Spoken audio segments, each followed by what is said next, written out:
Olha, hoje a gente vai mergulhar fundo num tema bem delicado assim, que gera muita confusão na saúde mental: o transtorno de personalidade borderline, ou TPB. Pois é. A nossa guia aqui é uma análise bem detalhada da psicóloga clínica doutora Romani. E a nossa missão é tentar destrinchar as informações para entender o que de fato define essa condição. E é um mergulho muito necessário, né? Porque a conversa com a doutora Romani define o TPB, na essência, como um padrão de Instabilidade. instabilidade em tudo, nos relacionamentos, no humor, no comportamento e o que é crucial na autoimagem. E costurando tudo isso, tem um medo assim paralisante de abandono. Certo. É muito importante entender que não é só alguém temperamental, sabe? A experiência emocional aqui é vivida num volume muito, muito alto. Entendi. Então vamos começar por um ponto que o material já deixa claro, que é uma confusão muito comum: borderline e bipolar. Muita gente acha que é a mesma coisa. Sim, usam como sinônimo. Exato. Mas não é. Qual é o ponto-chave para a gente separar uma coisa da outra? Então, o material é muito categórico nisso. O fator decisivo é o tempo, é o relógio. No TPB, a mudança de humor é rapidíssima. No mesmo dia. No mesmo dia, na mesma hora, às vezes na mesma conversa. A pessoa vai da alegria pra raiva e pra uma tristeza profunda, tipo num piscar de olhos. É uma reação imediata ao que acontece em volta. Já no transtorno bipolar, que aliás é um transtorno de humor, não de personalidade, a gente fala de episódios. Há episódios. Isso. Um episódio de mania, por exemplo, dura no mínimo de 4 a 7 dias. Com aquela energia expansiva, a pessoa não dorme, gasta demais. A depressão também dura semanas. São ciclos longos, entende? Faz todo sentido. E essa distinção é vital, porque os tratamentos são completamente diferentes. Certo, o tempo é o grande divisor de águas. Agora, entrando no TPB em si, a análise da doutora Romani fala de 9 traços principais. E para ter o diagnóstico, a pessoa precisa ter pelo menos 5. Isso, pelo menos 5. Em vez de solistar, que tal a gente agrupar para entender a lógica por trás deles? Me parece que a base de tudo são as relações e o jeito que a pessoa se enxerga. Exatamente. É por aí que tudo começa. O primeiro traço, e talvez o motor de tudo, é um esforço desesperado para evitar o abandono. Que pode ser real ou só imaginado, né? Exato, real ou imaginado. A fonte dá um exemplo bem simples, tipo, um parceiro se atrasa 10 minutos para o jantar. Para a maioria das pessoas é chato, mas ok. Certo. Para alguém com TPB, isso pode ser interpretado como um sinal de que ele não me ama mais, o relacionamento acabou, e isso gera uma crise de pânico, de raiva. É uma prontidão constante para ser deixado para trás. Nossa, e essa prontidão constante deve envenenar os relacionamentos, imagina. O que já nos leva direto para o segundo traço, né? As relações instáveis e intensas. É a descrição perfeita, uma montanha-russa. Uma montanha-russa. Exatamente. A relação começa com uma idealização total, a pessoa é a alma gêmea, o melhor amigo do mundo, há uma necessidade de fusão, de estar junto o tempo todo. Entendi, um grude. Mas qualquer coisinha, qualquer decepção vira chave para uma desvalorização completa. A mesma pessoa que era um anjo ontem, hoje é um monstro. O famoso 8 ou 80. É o padrão 8 ou 80, não tem meio termo. E isso vale para tudo. Parceiros, amigos, família. Se o mundo de fora, as relações, são esse caos de tudo ou nada, como que fica o mundo de dentro? Como a pessoa se sente no meio disso? Essa é a pergunta-chave. E ela nos leva ao terceiro traço, a perturbação da identidade. A pessoa, literalmente não tem um senso estável de quem ela é. Como assim? O eu dela é tipo um camaleão, sabe? Muda de acordo com quem ela tá, com o ambiente. O material até menciona que isso aparece em coisas concretas. A pessoa muda o cabelo, o estilo, a carreira, os amigos, às vezes até o nome. É uma busca constante, então. Uma busca incessante por uma identidade que nunca se firma de verdade. Nossa, essa conexão que a análise da doutora Romani faz é muito forte. Essa falta de um eu definido, isso deve criar um buraco, uma sensação de nada. Exato. E aí você fez a ponte perfeita para o sétimo traço, que está totalmente ligado a isso. Sentimentos crônicos de vazio. Vazio. A doutora Romani usa uma metáfora de que é como ser uma casca oca, sem um esqueleto psicológico para dar sustentação. É descrito como um sentimento insuportável que beirou pânico, E é para fugir disso que... que entram os outros comportamentos, precisamente. O quarto traço é a impulsividade em pelo menos 2 áreas que são potencialmente autodestrutivas. Tipo... Abuso de substâncias, compulsão alimentar, gastos descontrolados, sexo de risco, dirigir de forma imprudente. Mas o ponto central não é só a lista, Certo. é que é uma reação em cadeia. Sem um eu, a pessoa se sente oca. Esse vazio é tão terrível que qualquer coisa, uma compra, uma bebida, parece melhor do que sentir aquilo. A impulsividade vira um curativo desesperador para se sentir real. Um curativo momentâneo. Momentâneo, que não resolve o problema de base. Ok. Então a gente tem esse núcleo de instabilidade interna. O medo, a identidade frágil, o vazio. Como que isso tudo transborda e aparece para o mundo? Porque é aí que as coisas ficam mais visíveis e, segundo o material, perigosas, né? Exato. É quando a gente entra na desregulação emocional. O sexto traço é a instabilidade afetiva, aquelas mudanças de humor que a gente já falou. A metáfora usada na conversa é ótima. Pessoas com TPB têm uma pele emocional muito fina. Pele fina. Elas não têm aquela camada de proteção que a maioria tem. Então, um comentário que para alguém seria uma alfinetada, para elas é sentido como uma facada. Elas são hiperreativas, sentem tudo com uma intensidade avassaladora. E essa intensidade toda, imagino que muitas vezes se manifeste como raiva, né? Mas como que a fonte diferencia isso de alguém que só tem, sei lá, um pavio curto? A linha é a desproporcionalidade e a falta de controle. Esse é o 8º traço.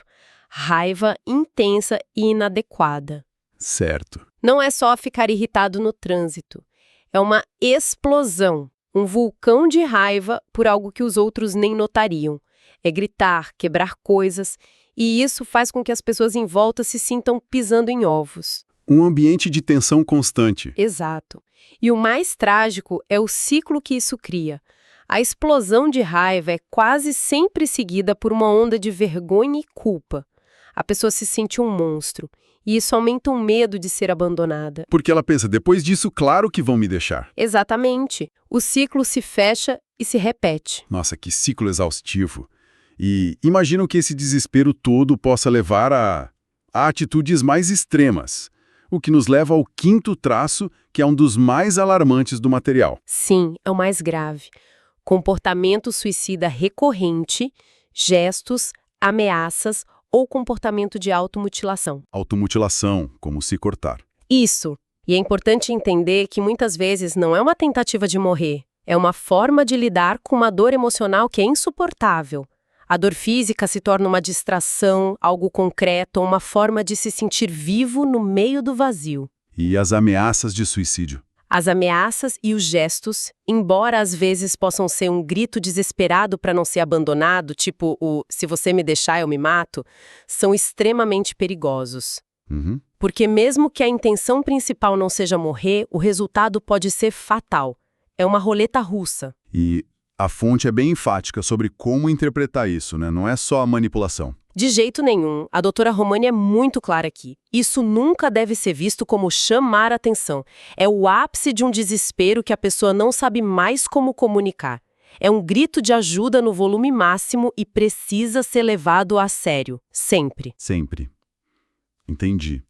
E ainda falta um traço, que acontece em momentos de muito estresse.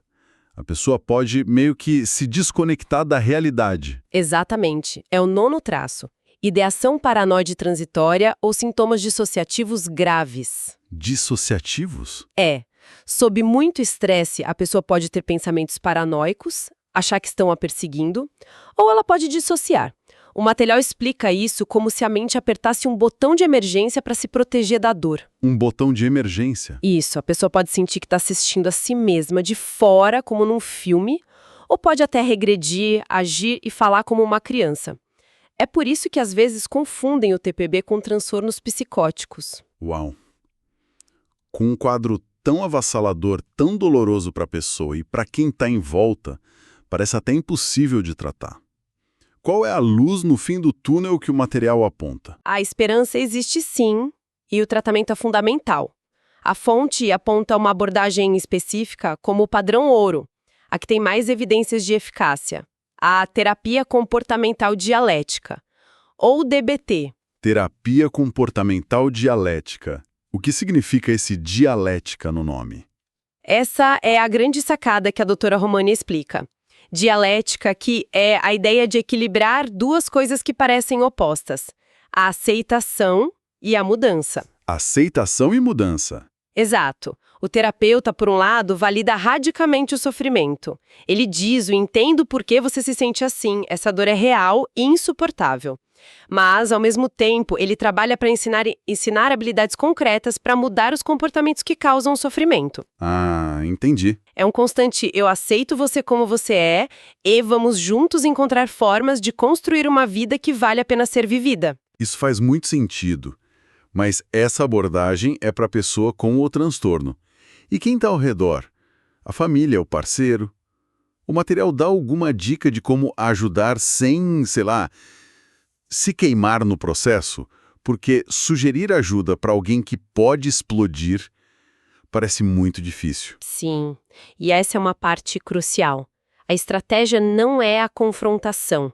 Chegar dizendo, você está fora de controle, precisa de terapia, é quase uma garantia de desastre. Então qual é o caminho? O caminho é focar num sintoma que a própria pessoa já reconhece como um problema.